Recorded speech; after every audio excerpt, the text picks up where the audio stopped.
Hello YouTube, welcome back. This is going to be a short little update video on my 2011 LS swapped Colorado. I put out a whole series on how I swapped this thing, so if anyone hasn't watched, feel free to go through the series and watch. I got pretty detailed with most aspects of the swap. I haven't posted in a long time. I have been busy with life and I had COVID, and I'm also, it's kind of bittersweet, but I'm also selling my E46 M3. So I've just kind of been busy on other stuff, but I am now dedicating some time to the Colorado. I got the exhaust work completely finished up. So if you guys remember, those of you that have watched, I had the exhaust kind of jury rigged. It worked. I had a muffler on there. I had everything kind of put together with clamps. I actually hired a welder to come here and TIG weld everything for me, which was great. So I'll go into a little bit of detail in terms of the exhaust, and I'll show you guys kind of how it turned out. And also we'll go for a short drive and see how this thing sounds. I started it up, but I did not actually drive it yet, so it'll be interesting to see how this thing sounds while I'm driving. I'm pretty sure it's still ridiculously loud. One other thing I did, which I don't think I've talked about much, I may have mentioned it in one of my videos, but sorry, someone just started their lawnmower. I actually installed a couple gauges in this thing, mainly because I was worried about temperatures. So I installed a mechanical water temperature gauge, and then that actually came with an oil pressure gauge and a volt gauge.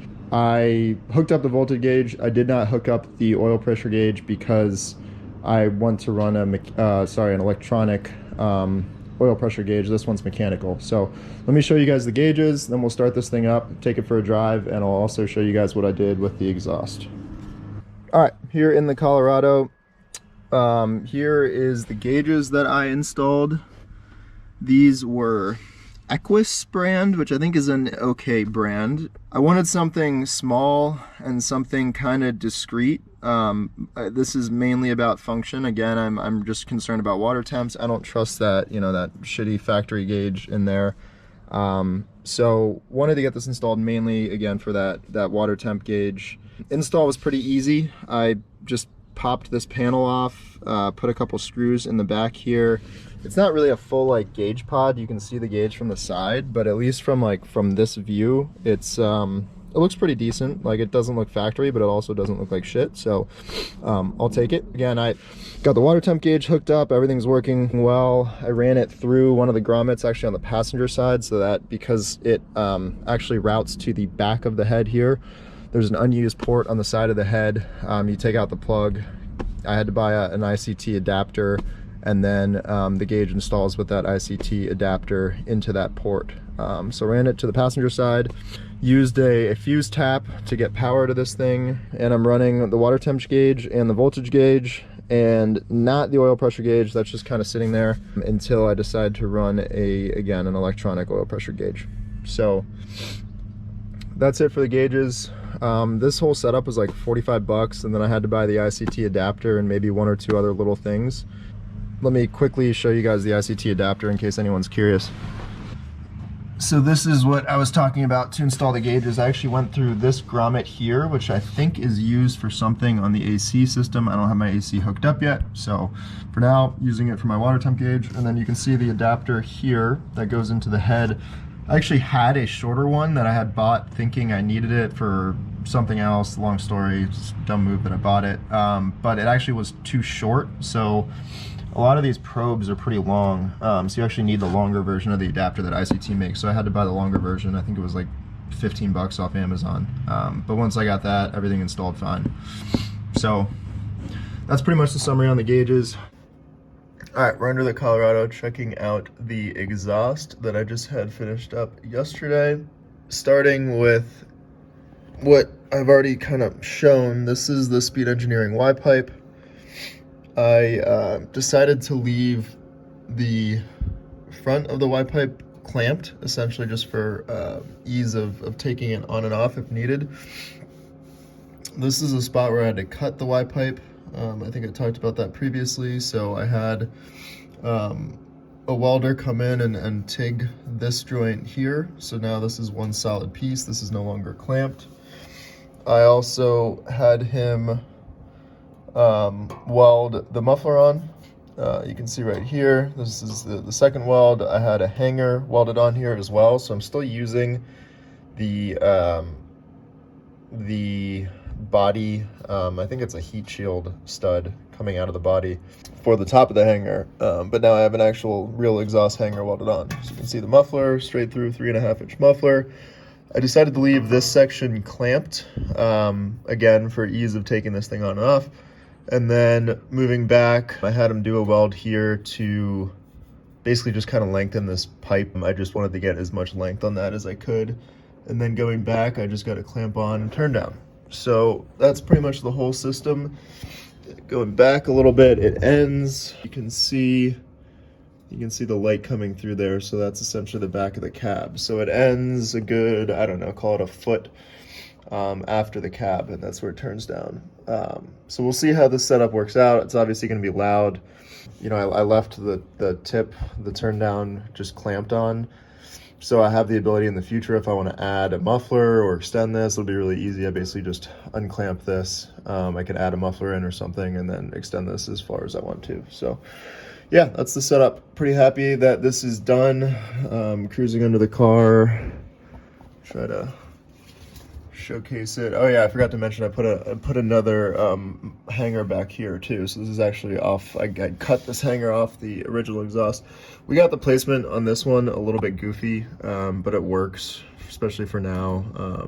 So it's a little bit kind of offset, but I'm glad that we have a second hanger on here. So in total, it was like 3 welds that I had him do, and then 2 hangers. And taking a look, so there's the turn down. Coming back, there's the lap joint clamp, and then coming back to the muffler, and then there's that weld, and then the Y pipe goes forward. So exhaust, I'm basically checking off the list now as 100% done. It was pretty rigged up before, but yeah, this should be it for now, unless I decide to add mufflers or something in the future.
Okay, we are back. Truck did well. Temperatures holding steady. I had to stop and get some gas.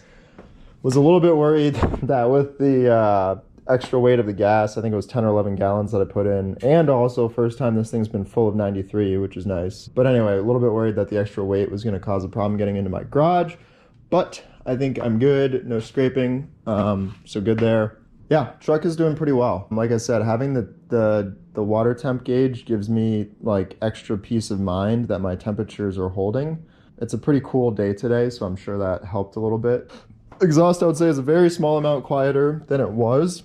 Also helps out a lot that the turn down is now on the other side of the cab, especially with the lack of cats in this thing. You get that fuel smell and fumes in the cabin, at least before I was, when the muffler kind of dumped out right in the middle of the cab. But now that it dumps out on the other side of the cab, especially if you're moving, all the exhaust kind of moves backwards, doesn't build up in the cab, so that's good. No carbon monoxide poisoning or anything while you're driving, so that's always positive. So yeah, exhaust is checked off the list. Like I said, gauges are helping me build confidence, so I'm kind of just driving this thing around at this point, making sure it's good to go. Really, the next big thing is going to be dyno time. I think I've said that like 2 times now, but and continually end up doing other stuff first. But I wanted to make sure the exhaust was good to get this thing on the dyno. Like I said, I wanted to make sure the temps were good before getting this thing on the dyno, so that will be one of the next steps. The one thing I guess you guys probably saw in the video is that I didn't take this on the highway. The main reason is because the speedometer is still messed up. When Current did my tune, they messed up the pulse count, and I didn't feel like taking my ECU out to send back to Current again. That would have been like the 3rd time. So that should be an easy fix for someone with HP tuners, i.e. when I go get this thing dyno, just to fix the speedometer so then I don't have that issue where it's pegging at like 40 miles an hour. So that's the issue that I have not driven this thing super fast, is because I just don't want to constantly peg the speedometer.